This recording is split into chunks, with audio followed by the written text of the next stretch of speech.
Jujur aja, kapoknya saya itu di sana itu kita itu seolah-olah adalah budak yang sudah dibeli gitu kan, seperti itu. Ya. Artinya kita kerja itu enggak pakai suka-suka hati mereka gitu. Kadang tidur jam 3, jam setengah 6, jam 5 udah bangun. NTB. Ya. Kebetulan posisinya di Irak dan mereka itu luar biasa mengalami penyiksaan sampai ditonjok telinganya sampai berdarah, sampai diinjak perutnya sampai pendarahan seperti itu. Luar biasa. Kalau makanya harapan saya dan saya mendorong pemerintah juga ya ketika mau membuat berbagi cerita untuk saling inspirasi. YS Podcast. Assalamualaikum warahmatullahi wabarakatuh. Waalaikumsalam warahmatullahi. Sudah lihat nih, ada yang sudah hadir di sini. Ini nanti akan berbicara terkait dengan suara perempuan. Suara perempuan seperti apa ini yang dimaksudin oleh Kak Nur? Assalamualaikum Kak Nur, sudah hadir di YS Podcast. Oke, terima kasih atas luang waktunya ya. Saya juga terima kasih nih Bang. Ya, ini saya akan berbicara pengalaman Siap. Kak Nur, terus apa sedang yang dilakukan sekarang. Nah, ini tentunya kan kita ingin berbagi cerita kalau di YS Podcast ya. Berbagi cerita apa yang sudah Kak Nur lakukan selama ini. Sebelum ke sana. Baik. Nah, pernah menjadi buruh migran nggak? Kalau kita katakan buruh ya, buruh migran. Apa kalau sekarang penyebutan yang lebih tepatnya apa? Kalau sekarang dirubah jadi PMI ya, pekerja migran Indonesia. Betul. Betul sekali. PMI ya. Betul Jadi sekali. pekerja migran Indonesia. Betul sekali. Oke, jadi memang beda pemerintahan, beda rezim selalu berubah namanya. Ya nggak tahu. Ya, dulu sempat ada kan buruh migran, terus sekarang PMI disebut ya. Betul. Oke, jadi penyebutannya PMI. Pengalaman menjadi PMI. Pertama kali mungkin kan Mbak Nur nggak akan bisa seperti ini kalau tidak memiliki pengalaman langsung ya, yang Betul sekali. yang berada pada posisi yang dulu gitu ya. Ini berdasarkan perjalanan Mbak Nur dulu. Nah, pernah menjadi PMI di usia berapa nih? Pada saat pertama kali menjadi PMI itu saya waktu itu masih umur berapa ya? 17 kalau nggak salah atau 18 ya, belum malah. Wow, sudah muda ini, Masih di bawah umur, iya. Pada saat pertama kali itu juga pihak sponsor berkoordinasi dengan pihak PT, tuh kayak nggak makanya bisa baca, kebetulan kan face saya juga kan face dewasa katanya kan, makanya bisa lolos waktu itu. Jadi sebenarnya belum bisa, tapi mainkan aja di dokumen berarti ya. Betul. Dulu sempat seperti itu pertama kali berangkat ke Saudi. Oke. Ya, karena kan waktu itu sebenarnya pengen lanjut sekolah, cuman karena dulu saya dapat beasiswanya di SPK. Tapi orang tua pinginnya saya sekolah yang ke banyak kayak MA atau apa seperti itu. Ya, yang pada umumnya ya. Oke. Jadi usia 18 berarti ya. Betul sekali. 18 menginjak 18 kalau 17-an ya. Oke, 17-an sudah menjadi PMI. Betul sekali. Wow, masih muda sekali Mbak Nur. Terus langsung ke Arab lagi. Betul sekali, karena pada saat itu kan dalam pikiran saya ingin melanjutkan karena sesuai dengan ini saya kan, cita-cita saya pengen di kesehatan kan seperti itu pada saat itu. Kebetulan dapat beasiswa ke sana, tapi nggak dapat izin, nggak dapat restu dari orang tua. Makanya tekad ke sana itu pengen nyari untuk biaya sendiri seperti itu. Tapi kenyataannya beda gitu. Setelah kita berangkat ke sana, kenyataan sangat jauh berbeda. Artinya dari adat istiadat, kemudian dari gaji juga. Ya, tidak seperti yang dijanjikan ya. Betul sekali. Bahkan pada saat kita kayak ngerusakin barang sedikit aja, wah gantinya berapa kali lipat harganya. Makanya bisa dibilang kita kerja digaji sih, kita tanda tangan gaji, tapi nanti uangnya juga untuk membeli atau mengembalikan barang yang kita rusakkan gitu. Padahal cuman gelas apa gitu. Seperti itu aja itu udah benar-benar luar biasa orang sana gitu. Wow. Pecahkan gelas ini bisa gaji sebulan bisa dipotong. Waduh.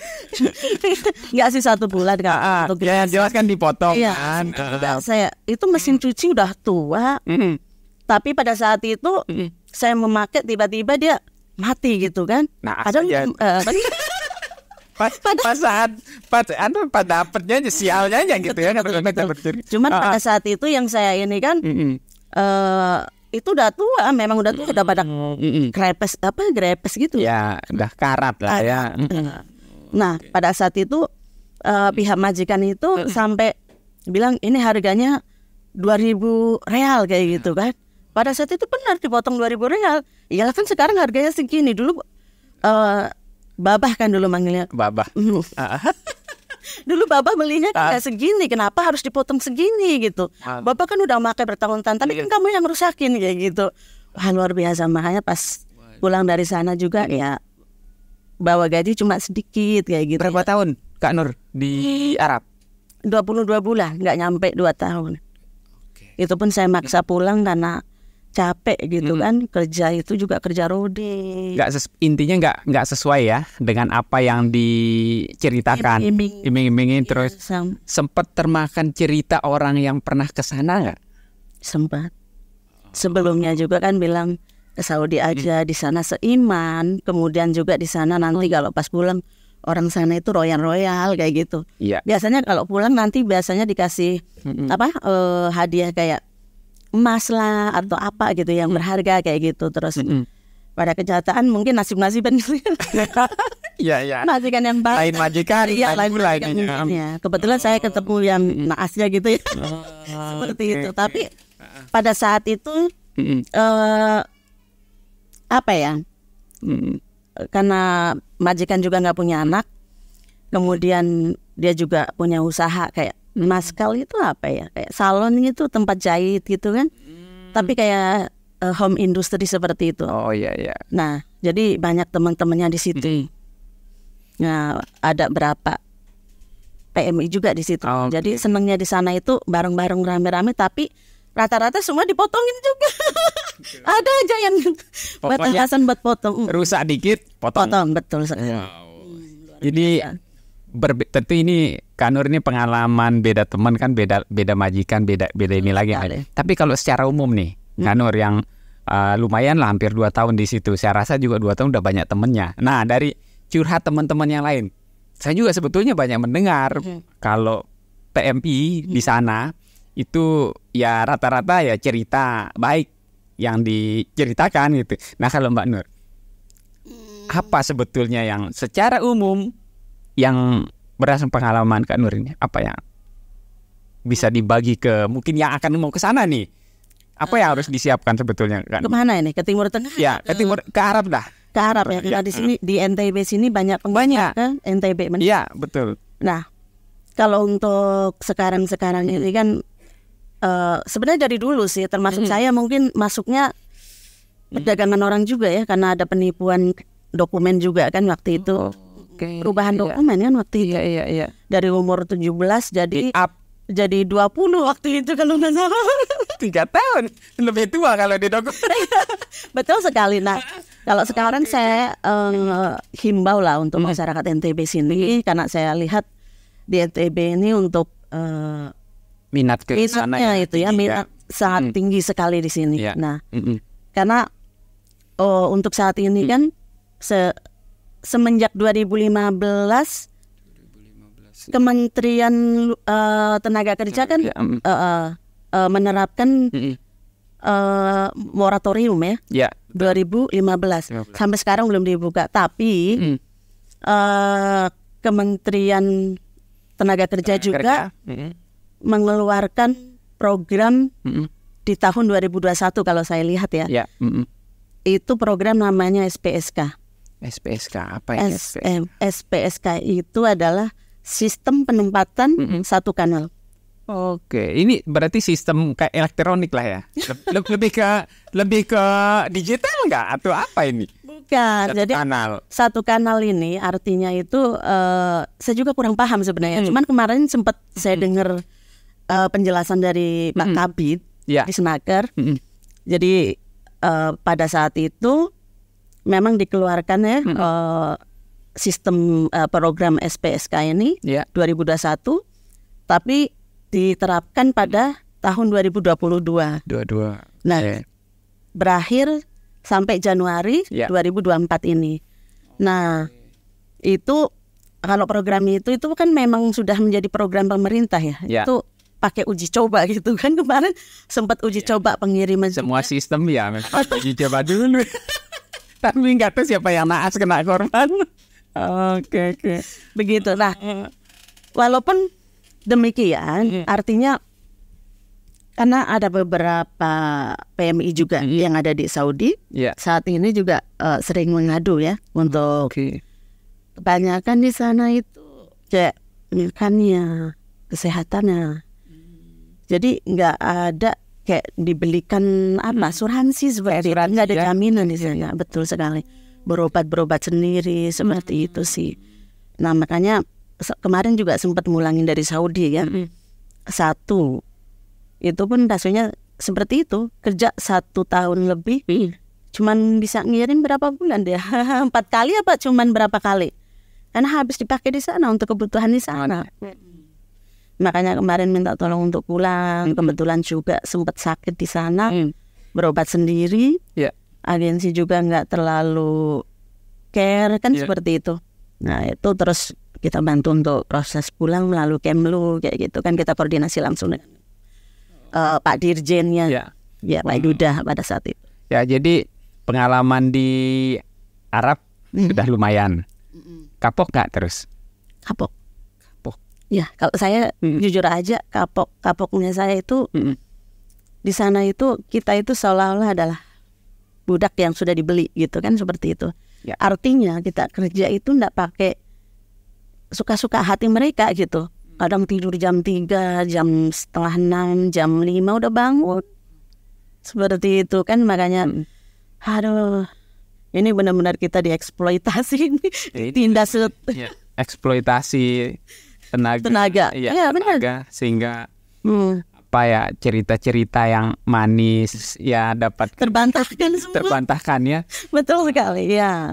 Nah ini harapan saya untuk masyarakat NTB, sebelum berangkat coba untuk saya sarankan untuk ke LTSA atau kalau ke Disnaker seperti itu untuk mencari info negara mana aja yang memiliki MOU dengan Indonesia. Oke, ini demi perlindungan ya. Iya dong. Perlindungan masyarakat. Karena kita, ya. Kita bermasalah di luar negeri, susahnya untuk kembali, bahkan istilahnya harapan untuk selamat juga.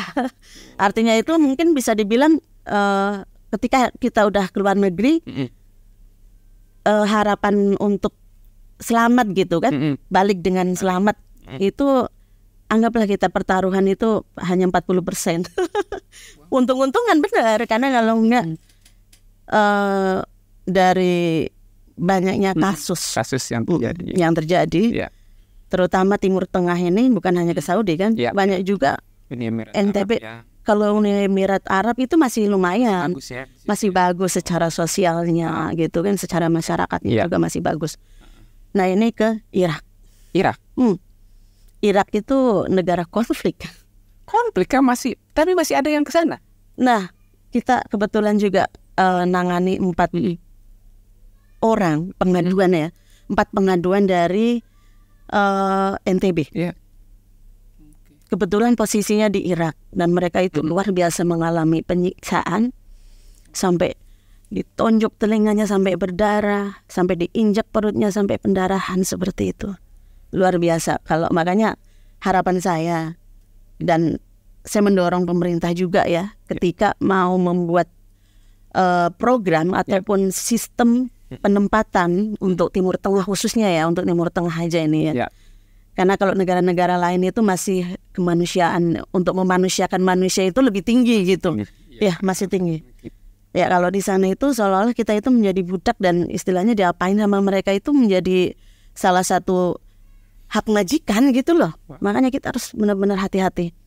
Jangan mudah jangan mau diiming-imingi, apalagi kayak dikasih yang namanya uang uang saku. Biasanya itu sponsor itu akan ngiming-ngimingi, udah berangkat lewat saya aja ke Saudi, gaji besar. Atau ke Saudi sekarang tutup, diarahkan ke Irak. Nah, iming-imingnya ada juga yang ke Turki. Di sana gaji besar 9 jutaan, begini-begini, bebas di sana setiap seminggu sekali libur dan lain sebagainya. Tapi nggak taunya mereka ditempatkan di Irak. Wow. Di sana jadi bual-bualan agensi, jadi bual-bualan majikan. Oh, luar biasa pokoknya. Kapan-kapan ini Bang, saran saya untuk bisa mengundang korban dari TPPO itu sendiri. Korban dari perdagangan orang itu sendiri. Insya Allah kalau kita ada ini ya, umur panjang, tentunya ya. Lain waktu saya tunggu. Jadi agar apa ya, ini juga jadi pembelajaran kan. Betul sekali. Agar jangan sampai yang sudah mengalami ini tidak terjadi dan terulang lagi. Dan kasusnya memang kalau menyangkut kebijakan luar negeri, ini agak ribet. Betul sekali. Ya, karena kebijakan di sana itu apalagi belum MOU atau belum kerjasama untuk bidang-bidang seperti ini, negara itu agak sulit melindungi warga negaranya. Betul sekali. Wow, Kak Nur, luar biasa ini di luar negeri. Terus sudah ini Kak Nur, setelah dari Arab ini kemana lagi? Pernah berpikir untuk ke luar negeri lagi? Sempat, saya waktu itu dari Saudi pernah juga ke Emirat, tapi cuma 7 bulan karena suatu hal ya. Setelah itu sempat juga berangkat lagi ke Malaysia lewat PT, saya masuk PT. Ini resmi? Saya pikir itu resmi, pada saat itu kan saya nggak tahu mana resmi mana enggak kan. Cuman saya tahu ada pelangnya gitu kan, bahwa ini ada PT apa gitu kan. Saya pikir itu menjadi salah satu bagian dari PT yang resmi gitu. Tapi pada kenyataan dari situ saya dipindah ke Tanjung Pinang. Di Tanjung Pinang kemudian saya dibuatkan paspor, dibuatkan ID ya, KTP. KTP sana, kemudian paspor sana, dan diberangkatkan melalui Batam. Wow, ini kayak kita melancong aja. Betul sekali. Kan orang lewat Batam kita masuk. Iya, memang kalau untuk Kepulauan Riau ini kan agak ini ya, lebih ini ke Batam gitu kan. Iya, lewat Batam, betul. Nah, pada saat itu saya nggak tahu kalau ternyata saya itu diberangkatkan kayak menggunakan visa pelancong. Kan Nur nggak tahu? Di dokumen itu nggak tertulis. Karena kan kita nggak megang paspor. Paspor itu pas mau pemeriksaan imigrasi, pas mau naik kapal itu baru dikasihkan. Itu pun dengan uang segepok kan waktu itu. Wow. Ditaruh di tas, kemudian kita extend visa, cop visa. Setelah dicop baru kita naik kapal kan. Sebelum naik kapal itu udah ada petugas dari agensi ataupun dari tekongnya, mungkin saya juga nggak tahu. Nah itu sudah ada nunggu di depan imigrasi itu untuk ngambil kembali uangnya gitu kan. Yang sengaja ditaruh di situ kan, ini pelancong kan mau belanja, jadi memastikan uangnya ada dulu. Betul. Betul sekali. Bahkan ditanya kan untuk berapa lama di sana? 3 minggu. Nah 3 minggu ya udah, nanti dikasih waktu 3 minggu di sana. Oke, setelah 3 minggu terus kalau misalkan habis visanya. Iya, habis visanya. Kalau misalkan kita tetap mau bertahan di sana, kita kan wajib extend visa. Wajib cop visa lagi ke imigrasi Malaysia. 3 minggu lagi. 3 minggu lagi. Itu pun harus bayar dengan nominal yang enggak, ini pada saat itu kalau nggak salah 900 nih. Habis buat. Wow. Iya. Makanya tak bilang, aduh pusing juga ya kayak gini. Makanya terus pada saat itu paspor juga bukan kita yang megang, agen. Nyampe Malaysia juga baru mendarat, langsung agennya yang ngambil paspor semua kayak gitu. Jadi kalau pemeriksaan gimana? Jadi yang diperiksa kan pribadi, bukan agen. Justru itu. Makanya pada saat itu pokoknya kalau untuk di Malaysia ini biasanya kalau jalur-jalur tikus seperti itu ya, kalau jalur tikus ya jalur ilegal ya. Ya jalur ilegal. Rata-rata kan biasanya melalui Batam ya. Batam sama Entikong kalau nggak salah ya. Kalimantan. Ya. Itu sangat banyak sih masyarakat NTB.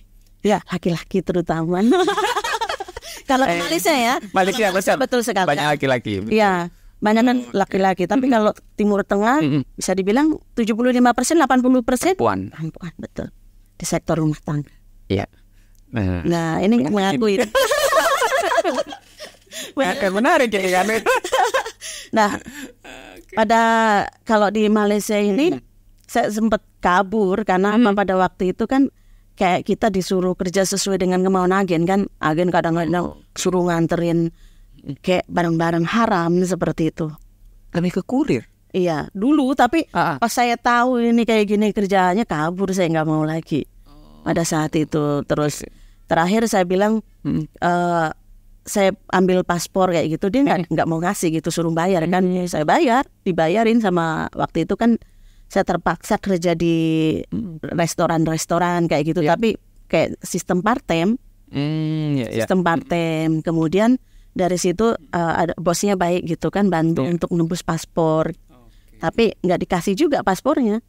Setelah uang dikasih, paspornya alasannya dipegang sama temennya kayak gitu. Padahal sama dia mungkin udah dijual. Karena pada saat itu kan pas tahun 2002 kayaknya ya. Itu memang perdagangan paspor juga ada ya di Malaysia itu. Jadi memang sindikat itu kebanyakan orang Indonesia sih waktu itu, orang jual teman. Wow, ya, ini sangat luar biasa dokumen. Jadi bermain dokumen pada akhirnya ini menyengsarakan orang-orang yang tidak paham akan apa tujuan mereka sebetulnya gitu ya. Betul sekali, karena pada saat itu juga pas kebetulan saya mau pulang itu pun repot sekali itu. Saya harus membuat laporan. Pada saat itu kan ada pemutihan gitu kan. Kita nggak bisa juga karena kita masih butuh uang gitu kan. Makanya masih kerja dulu. Pas setelah kita ada uang udah selesai kan pemutihan, mau nggak mau mengikuti jalur mereka gitu. Kalau pemutihan itu enaknya kan dari KBRI biasanya kan mengeluarkan yang namanya SPLP itu. Surat perjalanan laksana paspor. Jadi itu bisa untuk sekali jalan gitu. Wow, Kak Nur, berdasar pengalaman ini nih kan, saya mau ke part berikutnya ini. Siap. Setelah ke luar negeri beberapa kali terus mengalami hal-hal yang tidak sesuai, tidak sesuai dengan apa yang dibayangkan ketika mau berangkat, tidak sesuai dengan berbagi cerita untuk saling inspirasi. YS Podcast.